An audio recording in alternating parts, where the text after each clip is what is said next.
হংকংকে হারিয়ে শ্রীলঙ্কার বিপক্ষে যেভাবে বাংলাদেশ হেরেছে, যেভাবে ভূপাতিত হয়েছে, যেভাবে প্রশ্নের জন্ম দিয়েছে, যেভাবে তাদের ফুল স্ট্র্যাটেজি টস জিতলেই আমাদের ফিল্ডিং করা লাগবে এবং বাংলাদেশ প্রতিপক্ষকে ব্যাটিংয়ে পাঠাবে, এমনভাবে এটাকে মানে একটা পৌরাণিক তত্ত্ব দেওয়ার চেষ্টা করা হয়েছিল যে পৃথিবীর যে কোনো দেশ দল বাংলাদেশের বিপক্ষে যদি অ্যাক্সিডেন্টলি টস জিতে যায় তাহলে তারা বাংলাদেশ ক্যাপ্টেনকে লিটন কুমার দাসকে জিজ্ঞেস করবে, ভাই আমরা টস জিতছি, আপনারা কি করবেন? এবং বাংলাদেশ বলবে আমরা ফিল্ডিং করব। এই যে একটা কাল্পনিক ইউটোপিয়ান সিচুয়েশন ক্রিয়েট করা হয়েছিল লাস্ট 3টা টস জয়ের পরে, যেভাবে দুর্বল প্রতিপক্ষের বিপক্ষে বাংলাদেশ আগে ব্যাট করার সাহস পায়নি, করে নাই, সেটা বাস্তবতায় নামিয়ে এনেছে শ্রীলঙ্কা। বাংলাদেশকে উড়িয়ে দিয়েছে, গুড়িয়ে দিয়েছে, 32 বল আগে জয় নিশ্চিত করেছে, পুরো বোলিং অ্যাটাককে তুলোধুনো করেছে এবং বাংলাদেশের ব্যাটিং ডিপার্টমেন্টের খোলসটা ফাইনালি সামনে এসেছে। আফগানিস্তানের বিপক্ষে ডু অর ডাই ম্যাচ আগামীকাল, আপনারা সবাই জানেন।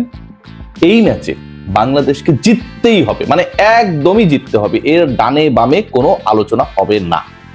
এবং সেই ম্যাচের আগে অনেকগুলো প্রশ্ন রয়েছে, অনেকগুলো প্রশ্নের উত্তর খোঁজার চেষ্টা করছে বাংলাদেশ। এক এক করে সেই প্রশ্নগুলোর উত্তর খোঁজার চেষ্টা, সেই আলোচনাটা আপনাদের সামনে করতে চাই। 1 নাম্বার হচ্ছে 11-এ কতগুলো পরিবর্তন আসতে পারে।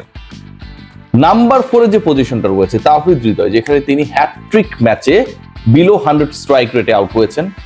100 কম স্ট্রাইক রেটে আপনি আউট হতেই পারেন বা আপনার ইনিংসটা শেষ করতেই পারেন, সিচুয়েশন ডিমান্ড হলে সেটা হতে পারে। বাট বাংলাদেশ দলের সবচেয়ে এই মুহূর্তে আনপারফর্মার, নন পারফর্মার, চাপ ক্রিয়েটকারী ব্যাটার হচ্ছে তাওহিদ হৃদয়। নিজের উপর প্রেশার তিনি নিয়েছেন। বাংলাদেশ দলের 11-এ তার থাকা নিয়ে এই এশিয়া কাপে শুরু থেকেই যখন প্রশ্ন উঠেছিল, ইভেন নেদারল্যান্ডস সিরিজ যখন চলছিল তখনও যে প্রশ্নটা উঠেছিল, সেই প্রশ্নের ফাইনালি একটা সমাধান হতে যাচ্ছে। যতটুকু শোনা গেছে পরের ম্যাচটায় বাংলাদেশের বাঁচা মরার লড়াইয়ে তাওহিদ হৃদয়কে ছাড়াই 11 গড়া হবে এবং সেই জায়গাটায় কে খেলবেন সেটা আপনারা সবাই জানেন কম বেশি, সাইফ হাসান। নাম্বার 4-এ একটা বড় পরিবর্তন আসছে, এটা নিয়ে কোনো ডাউট নেই। পেস ডিপার্টমেন্টে তাসকিন আহমেদের সবশেষ পারফরম্যান্স গুলো যদি আপনারা দেখেন, খেয়াল করে দেখুন, নেদারল্যান্ডসের বিপক্ষে 2 ম্যাচ খেলেছিলেন তাসকিন। সেই 2 ম্যাচে তাসকিনের শিকার ছিল 6 উইকেট, একটা ম্যান অফ দ্য ম্যাচ হয়েছিলেন। তার আগের সিরিজে আমরা দেখেছিলাম তাসকিন আহমেদ সেখানটাও 3 উইকেট নিয়েছিলেন। এবং এবারের এশিয়া কাপের প্রথম ম্যাচে হি ওয়াজ বিট কস্টলি, বাট প্রথম ম্যাচটায় 2 উইকেট নিয়েছিলেন। 5 ম্যাচে 14 উইকেট নেয়া তাসকিন, যেই তাসকিন প্রতি 10 বলে একটা করে উইকেট নেন, সেই তাসকিন আহমেদকে জাস্ট হংকং এর বিপক্ষে একটু বেশি রান দিয়েছে দেখে আমরা 11-এ খেলালাম না। খেয়াল করে দেখুন, তাওহিদ হৃদয়কে আমরা খেলিয়েই যাচ্ছি। একসময় নাজমুল হোসেন শান্তকে আমরা ক্যারি করেই যেতাম অফ ফর্মের পরেও, ম্যাচের পর ম্যাচে খারাপ করার পরেও। সেখানটায় 5 ম্যাচে 14 উইকেট নেয়া তাসকিন একটা ম্যাচে ইকোনমিক্যাল ছিলেন না দেখে তাকে মহা গুরুত্বপূর্ণ ম্যাচে এগেইনস্ট শ্রীলঙ্কা, যেই ম্যাচটা জিতলে আজকে বাংলাদেশের অবস্থাটা অন্যরকম হতে পারতো, সেখানটায় বাংলাদেশ ম্যানেজমেন্ট লিটন কুমার দাসের দল ড্রপ করেছে। তাসকিন আহমেদকে ড্রপ করার খেসারত বাংলাদেশ দিয়েছে। বাংলাদেশের বোলিং অ্যাটাকটা কেমন ছিল সেটা আপনারা সবাই জানেন।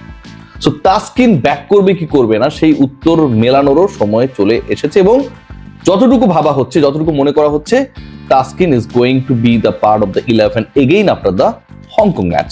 সো তাসকিন আহমেদ 11-এ ফিরবেন বলেই আলোচনা।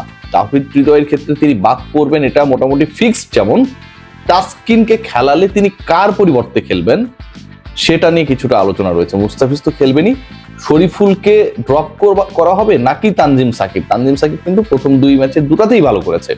সো এই জায়গাটা নিয়ে বিভ্রান্তি রয়েছে, কিন্তু টিম ম্যানেজমেন্ট তাসকিনকে লাস্ট ম্যাচে খেলাতে চায়। What about Nasum Ahmed?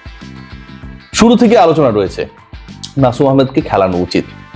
Abu Dhabi tricky ট্র্যাকে নাসুম আহমেদ কার্যকর হতে পারেন, কিন্তু নাসুম আহমেদকে দুঃখিত আবারও ঠান্ডা লেগেছে, কি করবো বলেন।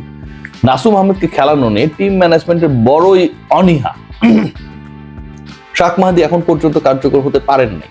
প্রথম 2 ম্যাচ খেলেছেন, যেই ধরনের পারফরমেন্স ওই মিরপুরের ধান ক্ষেত্রে তিনি করেন, প্রতিপক্ষকে উড়িয়ে গুড়িয়ে দেন, চাপে ফেলেন, ইকোনমিক্যাল থাকেন, মেইডেন নেন, সেই শাক মাহিদিকে আমরা যেভাবে দেখেছি বোলিং এ নির্বিষ, ব্যাটিং এ ফালতু এবং ক্যাচিং এ যাচ্ছে তাই। খেয়াল করে দেখুন, বাংলাদেশের ম্যাচটা যেভাবে বাংলাদেশ হারতে পারতো, আরো জঘন্যভাবে হারানোর ক্ষেত্রে শাক মাহাদির ওই ক্যাচিং এবং একই সাথে নাম্বার 5-এ তাকে মানে মেহেদী হাসান মিরাজের রিপ্লেসমেন্ট বাবা হয় শাক মেহেদীকে। যেই ধরনের ব্যাটিং করেছেন, মানে হাসারাঙ্গা বল করছেন, তিনি আপনার রং ওয়ান করবেন, এই টাইপের বল আসবে এবং এটা খুবই স্বাভাবিক। কোনো চিন্তা ভাবনা ছাড়া ব্যাটটা চালাই দিলেন, ব্যাট বলের মধ্যে কোনো ধরনের সংযোগ, সম্পর্ক, রিলেশনশিপ নাই, এলবিডব্লিউ। সো